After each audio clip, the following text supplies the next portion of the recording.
Jiena Josephine Ebejer Grech nagħtikom merħba u nilqakom għal programm ieħor Laboratorji. Fiż-żewġ programmi preċedenti tkellimna dwar il-ġenetika u semmejna bosta drabi lid-dem u allura biex jiraq li dan il-programm niddedikaw kollu kemm lejn id-dem. X'inhu id-dem u x'inhuma l-funzjonijiet tiegħu? Kif jiġi ċirkulat madwar il-ġisem u x'inhuma l-irwoli tal-qalb u tal-pulmun f'dan il-proċess? Se nitkellmu wkoll dwar xi kurżitajiet dwar kif evolva il-proċess ta' trasfużjonijiet tad-dem bejn bnedmin. Dan kollu fil-programm tal-lum. Iżda se nibdew bl-ewwel servizz dwar iċ-ċentri tal-għoti tad-dem fil-Gżejjer Maltin.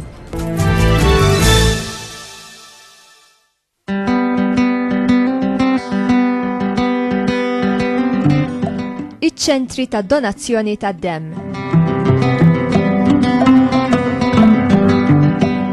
Iċ-ċentru tal-għoti tad-dem jinsab fi Pjazza San Luqa Gwarda Manġa.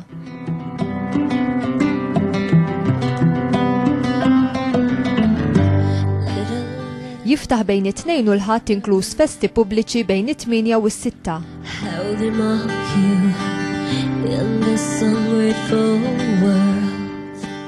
Il-mobile unit ikun għad-dispożizzjoni tal-għaqdiet li jitolbu l-preżenza tiegħu f'lokalitajiet differenti bejn it-8 u s-sija u nofs.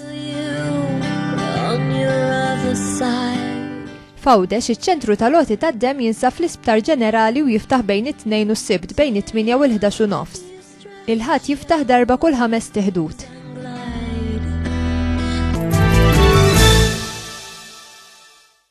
Wara dik l-informazzjoni issa ninsab ġewwa iċ-ċentru tat-trasfużjoni tad-dem jew kif jafu ħafna nies il-bank tad-dem u qiegħda fil-kumpanija tad-direttur ta' dan iċ-ċentru li huwa Dr. Alex Akulina. Insellimlek x'inhu x-xogħol tiegħek hawnhekk u kemm ilek taħdem hawnhekk? Mela, jiena li hawnhekk ftit inqas minn 12-il sena. Xogħli huwa qiegħed id-direttur mediku u fl-istessin qiegħed dak li legalment fil-liġi għax il-post huwa speċifikat bil-liġi jgħidulu l-persuna responsabbli.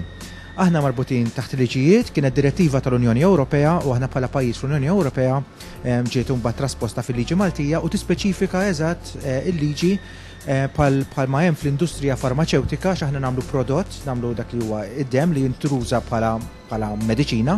Allura naqgħu taħt bħala liġi tal-mediċina. Il-persuna responsabbli xogħlu huwa speċjalment li jassigura il-kwalità tal-prodott li qed jieħu l-konsumatur fil-kastana huwa l-pazjent. Tajjeb, nerġgħu niltaqgħu aktar il-qudiem f'dan il-programm għal aktar mistoqsijiet. Se ngħaddu issa għal dan is-servizz li se jitkellem dwar donaturi tad-dem fil-Gżejjer Maltin.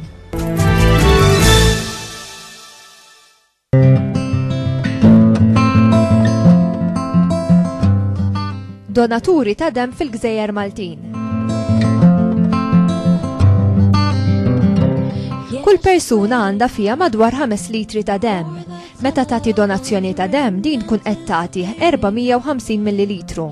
Dan l-ammont jitqies bħala ammont wieħed. Bejn wieħed u ieħor l-isptarijiet ta' Malta jkollhom bżonn bejn 50 u 60 minn dawn l-ammonti ta' dem kuljum. Dan id-dem jiġi ċċekkjat u jekk ikun tajjeb jiġifieri mingħajr xi marġo fih, dan jiġi proċessat biex minnu jiġu magħżula partijiet differenti. Iċ-ċelloli l-ħomor ikunu jistgħu jintużaw sa 42 jum minn meta jkunu ttieħdu mid-donatur. Il-platelets iridu jintużaw fi żmien 5 ijiem u l-plażma tinħażen għal 3 snin. Persuna li tkun tilfet ħafna dem jista' jkun ikollha bżonn kwantità ta' dem li tista' tlaħħaq il-50 borża jew ammont ta' dem.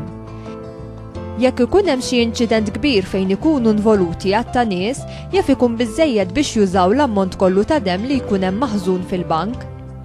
Persuni li jkollhom problemi fil-kliwi jaf ikollhom bżonn trasfużjoni ta' dem mod regolari. L-istess persuni b'talassemija maġġuri.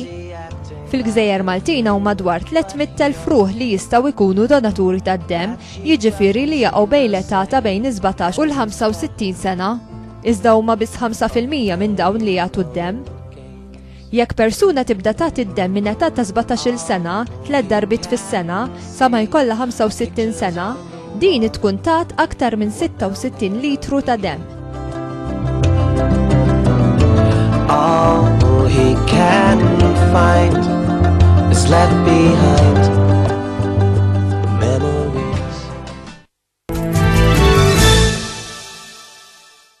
Wara dak is-servizz issa ħaniltaqa' ma' Tony Mikallef. Tony huwa nurse, staff nurse, illi jkun inkarigat ukoll mill-promozzjoni taċ-ċentru tal-Għoti tad-Demm. Insellimlek Tony. Inti tiltaqa' ma' ħafna donaturi u tkun ukoll preżenti waqt id-donazzjoni tad-demm. Nixtieq insaqsik ċili jiġu dranet fejn ma jkun hemm l-ebda talba għad-demm? Hija diffiċlissima, anzi ngħidlek impossibbli għaliex bħalma qal id-direttur ħafna demm joħroġ mhux għall-operazzjonijiet imma u għall-aċċidenti, tiġi ġurnata ma jiġrix inċident wieħed għall-grazzja tal-Mulej, imma hemm ħafna nies li huma morda bil-kanċer li jiddependu għal-fejqan tagħhom minn qoti ta' demm regolari. Allura ma jistax ikun illi ma tiġix ġurnata illi ma jkunniex bżonn id-demm. Il-bżonn tad-demm huwa kuljum 7 tim fil-ġimgħa u anka fil-miliet u fl-ewwel tas-sena. Tony, hawnhekk warajk qed nara dawn il-fridges immarkati Opos, Onev, dawn x'inhuma? Fir-realtà hawnhekk kien fejn kienu kun hawn il-ħażna tad-demm kollha Malta sa qabel meta infetaħ l-Isptar Mater Dei. U hawnhekk kien hawn dak li jgħidulu il-bank tad-demm. Issa llum il-bank tad-demm ma jeżistix per se. Aħna hawnhekk aħna iċ-ċentru fejn nofru s-servizzi għat trasfużjoni tad-demm fejn aħna niġbru d-demm, nimmanuffatturawh u noħorġu prodotti differenti minnu. U id-demm, il-konċentrat tad-demm jinħażen hawnhekk. Imbagħad minn dawn il-fridges jiġi distribwit għand il-konsumaturi tagħna. Jiġifieri qed infisser ġo l-isptarijiet kollha ta' Malta. Qed nitkellmu l-isptar dan huwa intenzjonat biex imur l-Isptar Mater Dei, dak għall-isptarijiet privati, l-Isptar Ġenerali Tawdex, imma id-demm kollu joħroġ minn hawnhekk.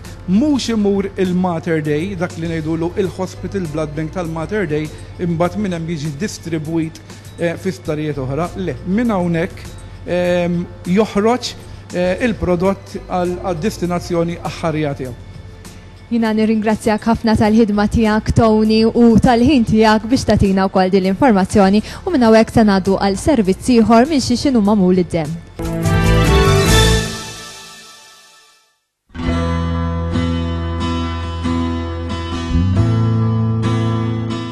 Minn xi x'inhu magħmul id-demm.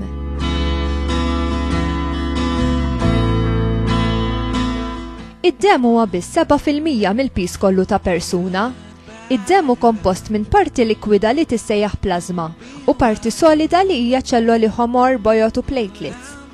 99% taċ-ċelloli kollha huma dawk ħomor u allura 1% biss miċ-ċelloli kollha tad-demm huma bojot jew platelets. Iċ-ċelloli l-ħomor li jissejħu wkoll erythrocytes jokkupaw 45% tad-demm u l-plażma tokkupa madwar 55% tad-demm. Il-plażma hija likwidu safrani ċar li jikkonsisti minn ilma, zokkor, xaħam, proteini, potassium u kalsjum. Fih ukoll fibrinoġin li jgħin lid-demm jaqgħad f'każ ta' qasma fil-ġilda biex iwaqqaf it-telf tad-demm. Aktar minn 92% tal-plażma huwa ilma. Iċ-ċelloli kollha jiġu prodotti fil-mudullun ta' xi għada. Iċ-ċelloli l-ħomor erythrocytes joriġinaw minn erythroblasts. Neutrophils, basophils u eosinophils joriġinaw minn myeloblast. Il-monocytes joriġinaw minn monoblast. Il-platelets jimmaturaw minn megakaryoblast u l-lymphocytes jimmaturaw minn lymphoblast. Iċ-ċelloli l-ħomor huma magħmula minn hemoglobin li għandu affinità kbira għall-ossiġenu u għalhekk wieħed mill-funzjonijiet ta' dawn iċ-ċelloli u li jġor l-ossiġenu madwar il-ġisem. Kull ċellola ħamra tinbidel wara madwar 120 jum. Il-basophils huma biss 0.5% taċ-ċelloli l-bojot u huma l-iżgħar granulocytes. Dawn jinkludu żewġ sustanzi li huma l-heparin u l-histamin li jgħinu l-moviment tal-fagocytes u sustanzi ta' protezzjoni bħal huma l-antibodies meta jkun hemm xi infjammazzjoni x'imkien jew f'xi post fejn ikun hemm bżonn il-fejqan. Eosinophils jagħmlu 1.5% taċ-ċelloli l-bojot u jmorru lejn postijiet esposti tal-ġisem bħal taħt il-ġilda, sistema respiratorja, sistema diġestiva u l-linji tal-utru u l-vaġina. Dawn jiżdiedu meta jkun hemm allerġija bħal fil-każ ta' asma, hay fever, reazzjoni għal ċertu ikel jew mediċini u f'xi kundizzjoni tal-ġilda.